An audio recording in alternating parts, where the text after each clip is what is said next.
ప్రభునందు ప్రియులారా, ప్రభువైన యేసుక్రీస్తు నామమున వందనాలు. మార్కు సువార్త 9వ అధ్యాయం 45 వచనాన్ని చదువుకుందాం. మనుష్య కుమారుడు పరిచారం చేయించుకొనుటకు రాలేదు కానీ పరిచారం చేయుటకును అనేకులకు ప్రతిగా విమోచన క్రయధనముగా తన ప్రాణం ఇచ్చుటకు వచ్చెను అని వ్రాయబడింది. దేవుని పరిశుద్ధ గ్రంథంలో ప్రభువైన యేసుక్రీస్తు ఎందుకు ఈ లోకానికి వచ్చాడో ఇక్కడ తేటగా స్పష్టంగా మనము గ్రహిస్తూ ఉన్నాం. ఎందుకని ఈ లోకానికి వచ్చాడంటే అనేకులకు ప్రతిగా విమోచన క్రయధనముగా తన ప్రాణం ఇచ్చుటకు వచ్చును అని ఈ చదువుకున్న లేఖన ద్వారా మనం చూస్తున్నాం.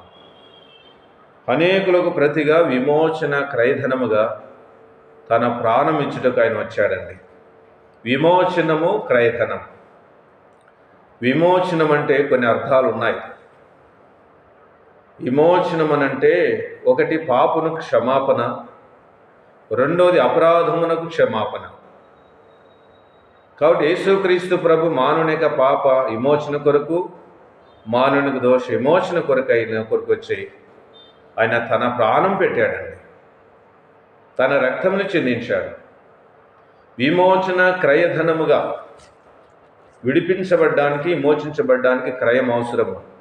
అయితే అది యేసు ప్రభువే తన ప్రాణం ఇచ్చాడు. తన ప్రాణము కంటే మిన్నగా మానవుని ప్రేమించాడు.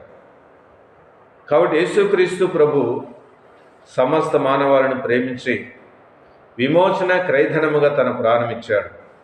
వాక్యంలో రాయబడింది, ఎవడును ఏ విధం చేత విమోచించబడలేని స్థితిలో ఉన్నాడు.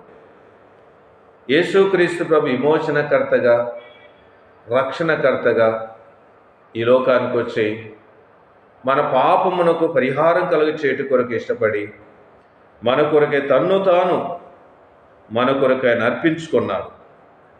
కాబట్టి కొలసే 1:15లోను, ఎఫెసు పత్రిక 1:7లోను విమోచనం అనగా అర్థం ఏమిటో అక్కడ వ్రాయబడింది. కొలసే పత్రిక 1:15లో దేని వాక్యం మనం గమనిస్తే విమోచన అంటే దానికి అర్థము అక్కడ ఒక మాట రాయబడింది. చూడండి, 1:14 ఆ కుమారుని యందు మనకు విమోచనం అనగా పాపక్షమాపణ కలుగుచున్నది అని రాయబడింది. విమోచనం అంటే పాపక్షమాపణ. ఎఫెసు 1:7 దేవుని కృపా మహేశ్వరుని బట్టి ఆ ప్రియనియందు ఆయన రక్తం వలన మనకు విమోచనం అనగా మన అపరాధముల క్షమాపణ మనకు కలిగి ఉన్నది. విమోచనం అంటే మానవుని యొక్క పాపమునకు క్షమాపణ కలగడం. విమోచన అంటే మానవుని యొక్క అపరాధమునకు క్షమాపణ కలగడం.